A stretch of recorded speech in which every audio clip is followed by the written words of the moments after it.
The first of which is the Dallas Cowboys. I know, Storm, you love talking about them, especially when we open the show with them. Hey, at least we're talking about a loss here, though, today, and I'm loving that. I can get on board with that. That'll put you in the holiday spirit, man. I'm thankful for the Patriots. Yeah, the loss Storm is talking about, guys, is the one that they suffered on Sunday to the New England Patriots, 13-9, and really ugly game. The weather was kind of indicative of the play that we saw. No one really played exceptionally well. Obviously, New England was able to pull it out after Dallas decided to kick a field goal instead of going for it late in the game.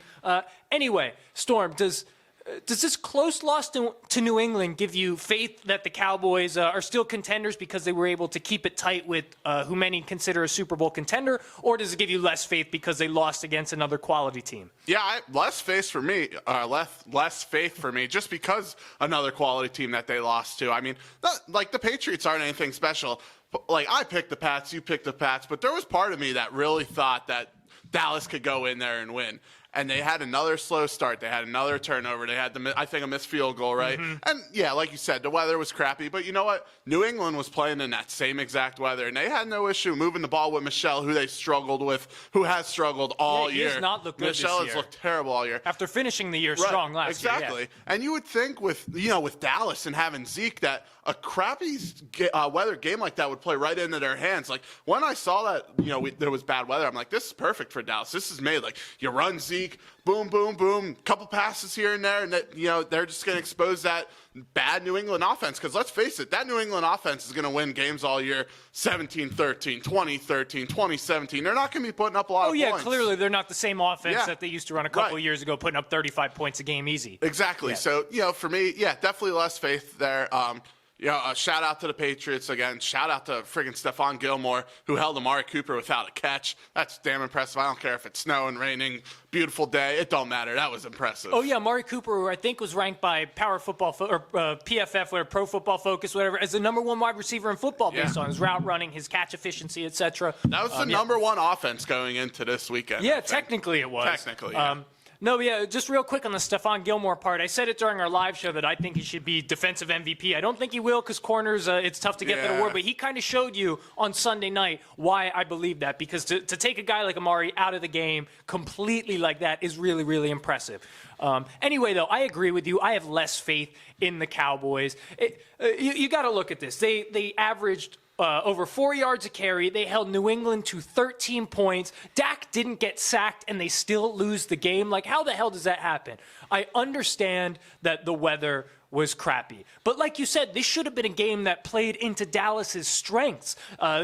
They've been identifying as a run-heavy team, using Zeke to kind of carry the workload and set the pace for how many years now? It seemed like that's what they had been trying to do in games where Dak was actually lighting it up. They decided to try and run Zeke, but I don't understand how a team that is this talented continues to underperform like this, which kind of leads me into my next question. Why is it that they can't beat these quality teams? I think it falls down to coaching.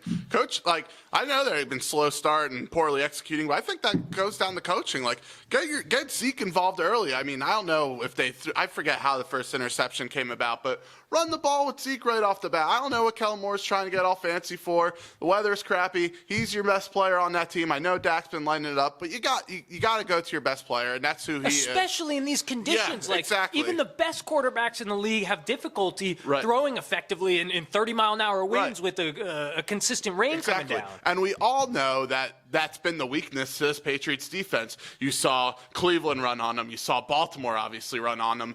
Eagles had a little success until they decided not to run the ball anymore for some reason. We won't talk about that, but I don't understand what their game plan was, and it falls on Jason Garrett. And that's I think exactly. Jarrett's starting to figure it out too, because Jarrett was pissed. Oh, Jerry was heated, and you hit the nail on the head. All those things are about preparation and game plan. So, like you said, they should have known. Someone should have known what the weather was supposed to be like on Wednesday or Thursday, and they should have been preparing for this. Dak should have tried throwing with the glove on his hand. They should have gotten the ball wet in practice. They should have known that it needed to be a run-heavy scheme in that weather. Plus, like you said, New England strength on defense is their pass defense, man. Their corners are unreal. New England, the way you're going to beat them is running the ball, and that's what we thought Dallas was going to do. I don't know what the hell Kellen Moore, Jason Garrett were thinking. Their special teams were awful. The reason they can't beat these quality teams is coaching. They're inconsistent with their game plan. They're inconsistent with their performance.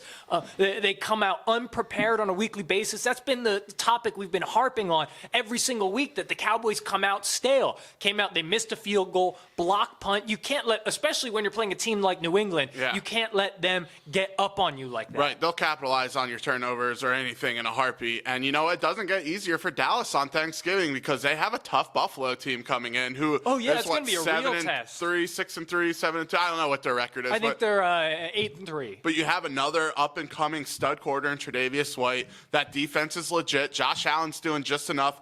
That duo with Singletary and the ageless wonder Frank Gore, that's a good running back combo right there. And Buffalo's not a team that wows you, but they're really solid. Right. And obviously, their record shows it. And, I mean, Dallas made Sony Michel look good, who hasn't been looking good. Can you imagine when a running quarterback like Josh Allen comes in with his other running backs?